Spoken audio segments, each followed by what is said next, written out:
पुनः मेरो प्रिय मित्रहरूलाई नमस्ते। अनि आज म तपाईँहरूलाई चाहिँ राजा सुलेमानको विषयमा भन्न गइरहेको छु कि तपाईँको ठुलो प्रजालाई शासन गर्न को योग्यको छ।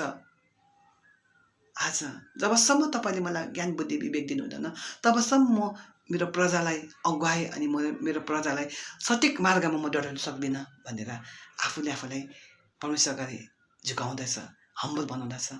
अनि आज 11ले भन्दैछ फेरि, तब परमेश्वरले सुलेमानलाई भन्नुभयो, तेरो इच्छा यही रहेछ, तैँले धन सम्पत्ति अथवा अधिकार वा मान मर्यादा वा आफ्नो शत्रुको प्राण वा आफ्नो निम्ति दीर्घायु मागिनस्, तर मैले तँलाई राजा तुल्याएको यस प्रजामाथि शासन गर्ने बुद्धि र ज्ञान तैँले मागेको हुनाले बुद्धि र ज्ञान मैले तँलाई दिए।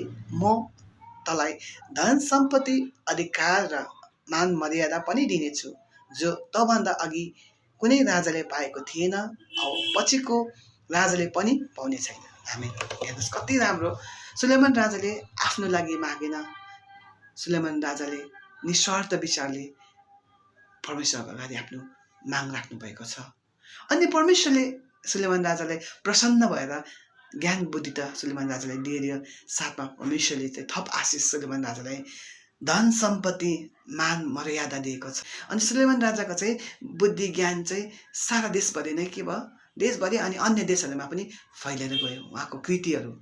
अनि आज धेरैचोटि तपाईँ अनि मैले पनि हामीले परमेश्वरसँग प्रार्थना गर्छौँ, परमेश्वरलाई माग्छौँ, हो राम्रो कुरो माग्छौँ, तर कतिचोटि तपाईँ अनि मैले आफ्नै लागि, आफ्नै भलाइको लागि, आफ्नै परिवारको लागि सबै मैले पाऊँ, सबै धन सम्पत्ति मैले कमाउन सकौँ, बल बुद्धि विवेक मेरो परिवार राम्रो होस् भनेर हामी केवल आफ्नै लागि मात्र माग्छौँ। बाइबलले भन्दछ मत्ती 7:7ले, माग म तिमीलाई दिनेछु, खोज भेट्टाउनेछौ, घचघचाउ ढोका उघारिदिनेछ। आज कुन हिसाबले अनि कुन विचारले तपाईँले मैले मागिरहेको छु? बाइबलले भन्दछ हामीले कति समय माग्नु जान्दैनौँ। अनि आज म तपाईँलाई यही भन्न चाहन्छु, जसरी सुलेमान राजाले ज्ञान बुद्धि माग्यो आफ्नो प्रजाको लागि, अरूको हितको लागि माग्यो, अनि आज हामीले पनि हाम्रो लागि मात्र प्रार्थना होइन, तर हामीले आफ्नो छरछिमेकीको लागि, आफ्नो देशको लागि, आफ्नो मानिसहरूको लागि, आफ्नो साथीभाइको लागि, अनि जो असहाय छ, जो अनाथ छ, जो गरिब छ, जो लाचार छ, जो बिमारीले ग्रस्त भएको छ, उनीहरूको निम्ति हामीले प्रार्थना गर्नुपर्ने कुरो छ।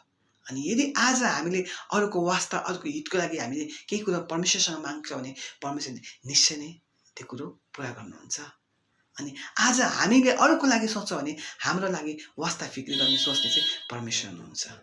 फेरि पनि आज सुलेमान राजाबाट धेरै कुरो सिक्न सक्यौँ हामीले। अब हाम्रो निम्ति होइन प्रिय मित्रहरू, हामीले अरूको निम्ति प्रार्थना गरौँ।